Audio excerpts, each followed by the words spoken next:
Bonjour à tous, c'est Loser qui vous parle donc pour la cinquième et dernière partie de notre vidéo construction consacrée à un ensemble de jeux Lego Ninjago sorti en 2019. Il s'agit de la référence 10679, The Ultra Dragon, ou en français l'Ultra Dragon.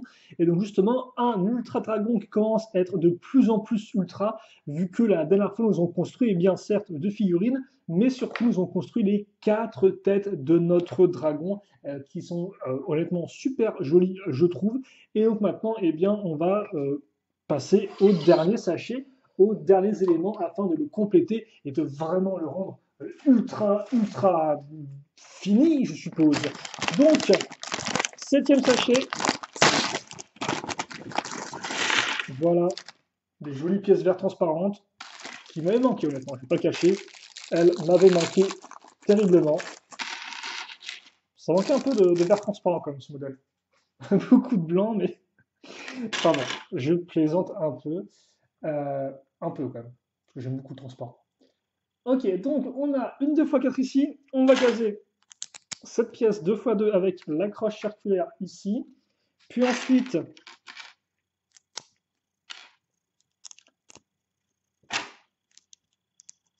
on va mettre donc des. Ok, donc on remet une. Voilà. Je reste près de la caméra, quitte à faire, pas que ce soit trop flou pour vous, ce serait bien.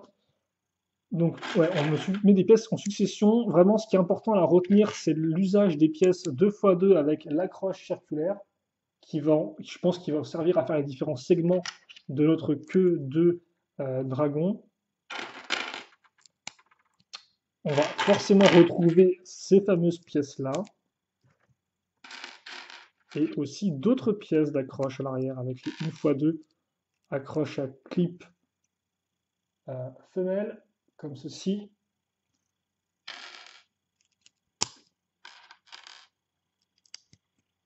D'accord. Puis on va mettre ces pièces-là. Donc les 2x2 avec une accroche. Là encore, une autre type d'accroche. Accroche d'articulation crantée mâle. Puis on va prendre cette barre de 4 avec un stop, ce qui veut dire que voilà, ça va stopper d'elle-même. Puis on va y fixer dessus cette pièce-là. Donc c'est une pièce assez particulière, celle-ci, hein. Accroche cruciforme avec deux accroches main de figurine. On met ça ici et voilà. Ok, je pense savoir à quoi ça sert. Pour l'instant, on passe au segment suivant. Et donc justement, le segment suivant va commencer avec d'autres pièces 1x2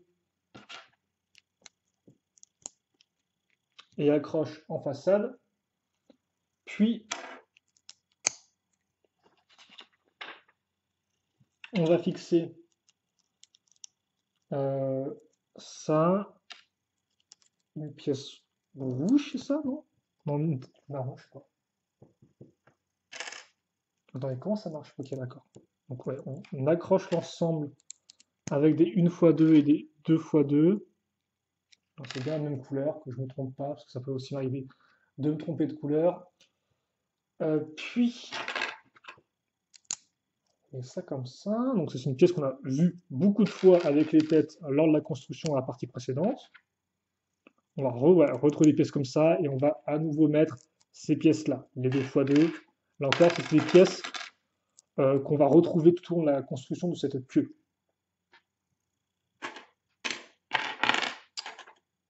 Alors par contre, ouais, il faut ça. Pièce qui sort un peu de nulle part, petite pièce d'angle qui peut servir pour faire des toits de maison par exemple. Ok. Oh, on met ça ici qui va couvrir la partie. Oui, parce qu'effectivement, c'est vrai que je n'ai pas noté ça, mais la grande pièce 2x3 ou 2x4, là, c'est une sorte aussi, c'est une accroche en fait, si vous voulez. C'est une accroche, une rotation, rotation plus ou moins souple, enfin, rotation sans friction. Ça veut dire que la queue apparaît dans tous les sens quand vous allez la faire tourner.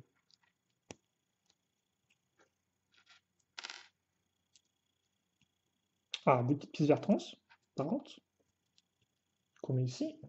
Ah bah tiens, bah forcément. Je ne l'ai pas vu venir celui-ci, et pourtant j'aurais dû. Tiens, bam.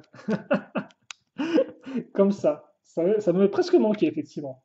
Ces pièces-là, on les avait pas vues du tout pendant la construction de la tête, ni des ailes, ni rien du tout, donc ouais. Mais la voici, elle est là, et on dirait presque une sorte de monstre avec des yeux et une bouche là, genre, bon.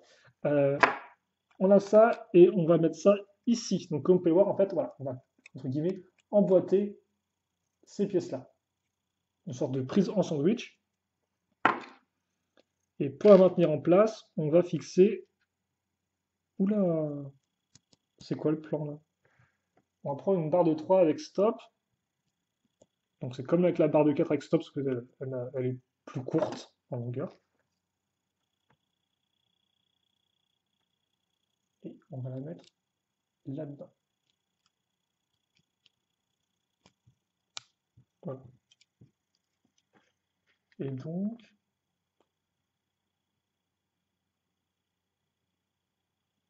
Oh, d'accord, ok. D'accord. Parce que je me disais, en fait, comment ça fait pour tenir ça, que ça part dans, ça s'enlever et tout casser? En fait, non.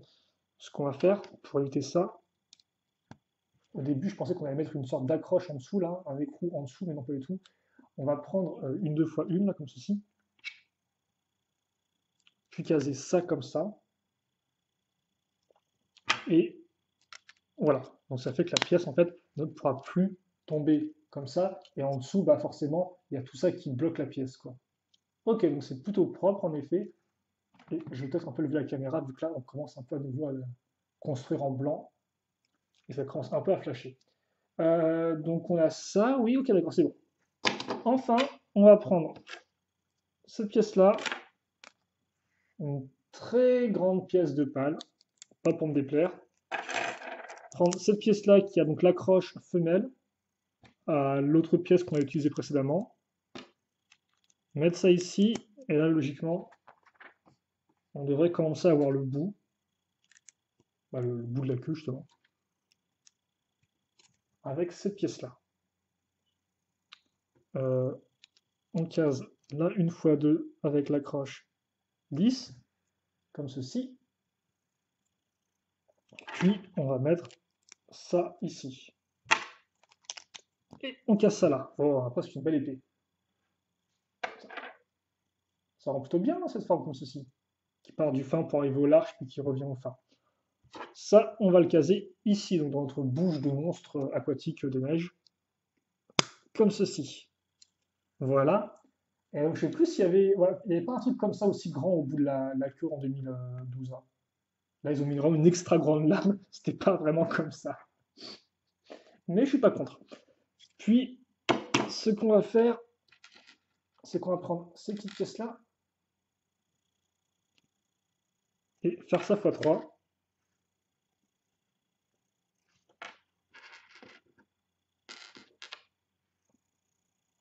Comme ça. Et donc ça va se mettre, alors au début, je pensais que ça allait se mettre ici, ici, ici et ici, mais en fait non, pas du tout. Ça se met juste, alors, pas que je me trompe quand même, ici,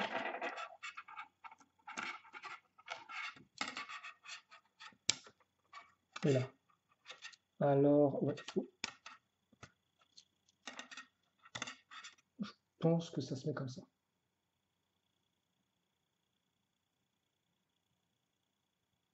Voilà. Et une fois que ça c'est fait, alors, on va plein une fois une. On va prendre ça.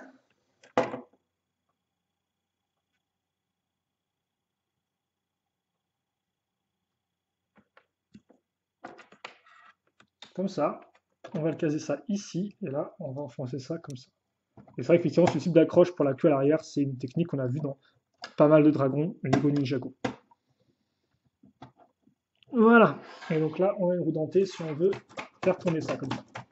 Ça a l'air particulièrement violent avec la pièce énormissime qui est au bout là, comme ça.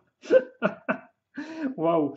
Je sais pas s'il y avait autant de segments ou moins en fait sur le dragon de base. Alors par contre, c'est vrai que c'est un peu moche cette partie-là à l'arrière. Il n'y a rien du tout en dessous quoi. T'as une sorte de truc très fin et c'est très. Alors, c'est peut-être une petite pièce qui permet de faire la jonction entre ça et ça là. Les petites pièces courbées, vous savez, qui font comme ça là, comme ça. Qu'on a utilisé par exemple ici. Là. Ça, bah, à ce niveau-là, pour que ce soit un peu moins moche. Enfin, un peu moins soudain. Puis, on va fixer 5 pièces de pâle vert transparente. Là, forcément, euh, je vais pas vous le cacher, je ne me sens plus. Alors, par contre, ça se fait comme ça ou? Par contre, c'est comme ça. J'ai l'impression que c'est vraiment très plat. Donc,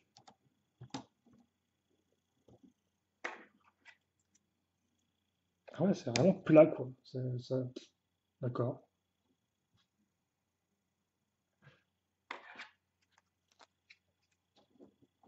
Et sur les côtés aussi, voilà. Ouais, c'est bizarre, hein, comme ça ou? Non, j'ai l'impression que c'est comme ça, hein. Ah, c'est vrai, comme ça aussi, non? Je sais pas, tiens. Je sais pas, pour tout vous avouer. C'est pas vraiment. Enfin, sur le mode d'emploi, ça, mais je suis pas trop sûr, mais si, c'est peut-être comme ça, effectivement. Mais ça, par contre, c'est genre vraiment juste plat. Là, c'est peut-être un peu mieux, effectivement.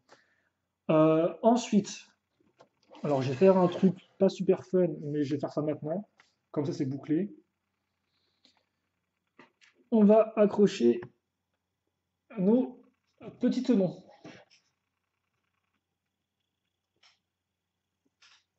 Alors, un et deux, comme ça. Ensuite,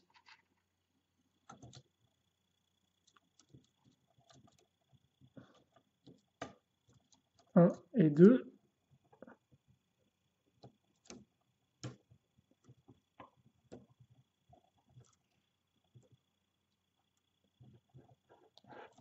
Puis alors après, il y a un truc genre orange et jaune, c'est ça? Ouais, ok, je vais pas me tromper. Orange pour la terre.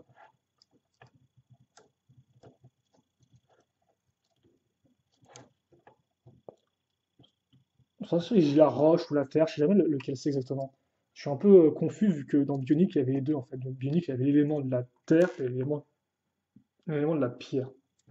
Et les deux étaient distincts, mais dans Ninjago, il me semble que c'est plus ou moins lié, quoi. Enfin, c'est plutôt la roche, quoi, quand même, que la terre en soi. Ok, donc ça c'est fait. Les petits canons sont faits sur les côtés, c'était pas très utile, mais pourquoi pas. Il vous restera donc plein de pièces, vu que forcément elles peuvent se perdre facilement. Donc plein de tenons de couleur rouge, jaune, orange et bleu transparent. Et forcément, nous, ce qu'on veut, c'est nos ailes, comme ça. Donc, un et 2. Alors, la une, elle va se mettre là.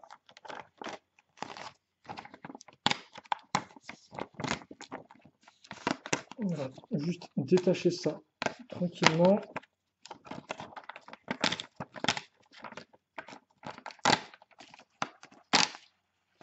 Comme ça. Et on va se retrouver face à ça. Alors, hop. Alors, pas comme ça, non. Plus comme ça, oui, merci. Donc, on a ça. Et on va... Alors, comment ça fonctionne? Ça se fixe ici. Ok. Ça se fixe comme ça. D'accord? Ça va se fixer là, je suppose.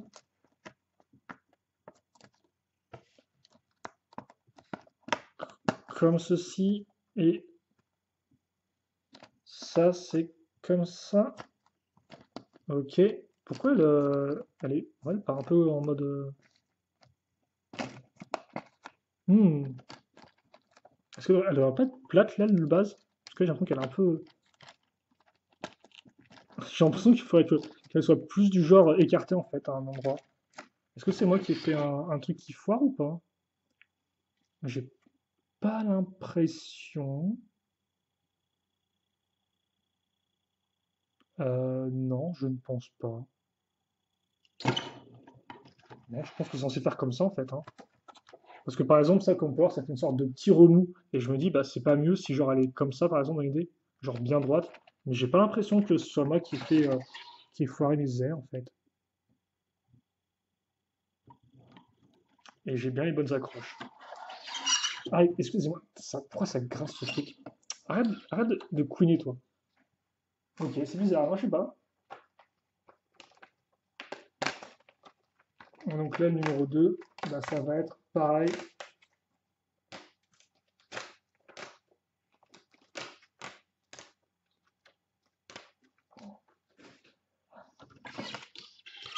Mais arrête de couiner! C'est agaçant à force. Donc comme ceci.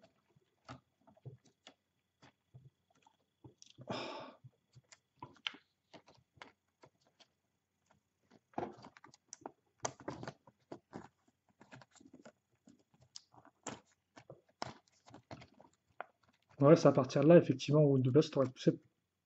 Ouais, c'est bizarre.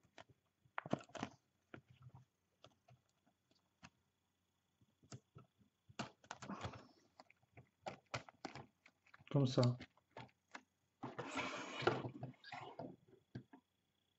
Ah, d'accord, ok. Peut-être qu'il faut que je le mette dans le bon sens. C'est vrai que je l'ai un peu enfoncé dans tous les sens, là. Je vais essayer de le refaire en suivant le sens des trous, peut-être. Comme ça. Peut-être que l'accroche. Bon.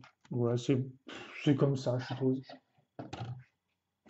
Là encore, j'aurais quand même préféré des ailes en tissu, hein.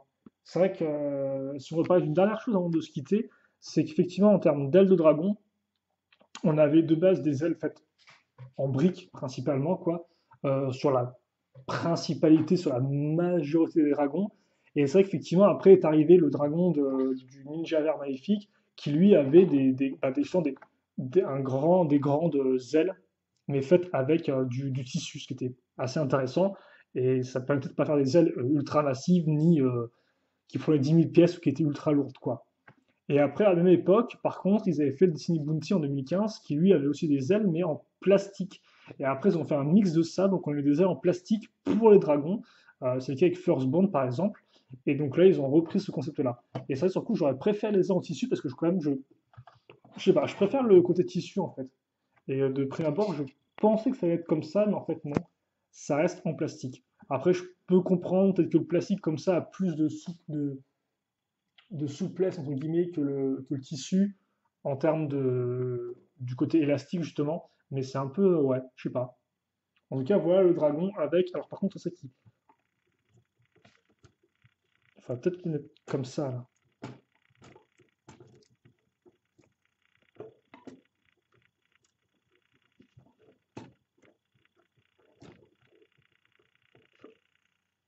Ici, voilà. Après oui, bah oui, d'accord, ok, oui, d'accord. C'est ce que je me disais, c'est que oui, effectivement, leurs têtes sont en bas parce que oui, quand tu mets ça, il y a tout qui tombe, donc forcément, quand tu te regardes en bas quand tu fais ça. Voilà, ok, d'accord. Voilà en tout cas pour ça. Et pour le 7 surtout au final, qui est fait. Donc j'ai essayé de le faire tourner, hein, je vous promets rien et tout. Parce que là encore, c'est vrai que la queue a tendance à se prendre dans le mur, ce qui est un peu agaçant. Mais on va essayer. Alors.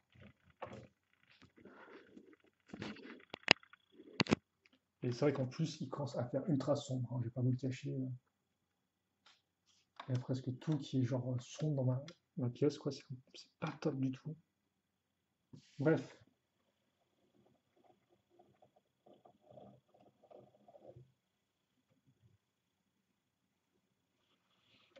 Mais il rend vraiment bien. Là, par contre, je trouve que le cheval de couleur est vraiment cool. Comme quoi, ils ont mis vraiment du noir, mais juste sur le bout des membres, en fait, cette fois-ci.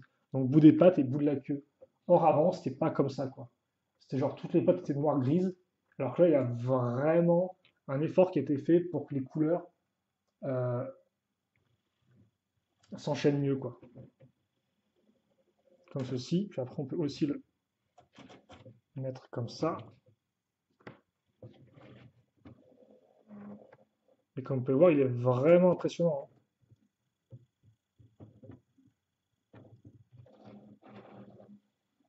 Non, la toile est plutôt cool. Juste ces ailes là qui partent dans tous les sens.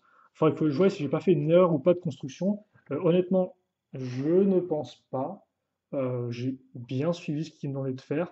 Mais ouais, comme ceci. Mais c'est vraiment un jeu dragon, quoi. Voilà, voilà, voilà, voilà. Et je pense qu'on va se quitter là-dessus. Donc on a bien le même mécanisme, hein, c'est effectivement, dès que vous le prenez comme ça, vous pouvez faire comme si le dragon volait, et donc ses ailes se déplient. C'est logique. Et c'est vrai qu'en position neutre, effectivement, il a toujours les ailes repliées comme ça, quoi. Enfin, après, vous pouvez aussi mettre comme ceci, ajuster les pattes, et voilà. Il reste en position neutre, et il a les pattes ouvertes, il a les ailes aussi ouvertes. Alors, je sais pas trop ce qu'on va mettre, non, comme ça. Peut-être plus impressionnant pour la miniature d'avoir le dragon avec les ailes des pieds, je pense. Comme ceci.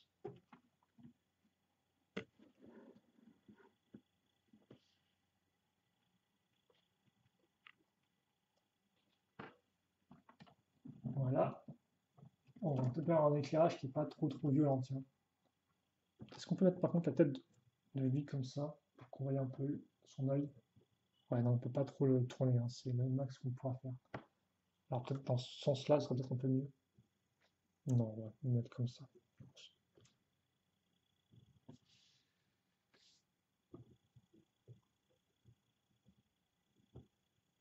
Voilà, on va les mettre en train de tourner comme ça, de partir en l'air, c'est rigolo.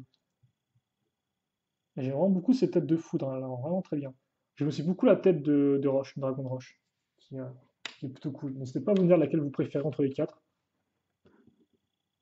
parce qu'elles sont vraiment très chouettes. Et donc voilà, et donc oui, on a aussi construit d'autres choses quand même. À savoir un lanceur pour attaquer le dragon. Bonne chance avec ça, je suppose. Bien sûr, vous avez tout. Enfin, vous avez donc Pythor et Garmadon.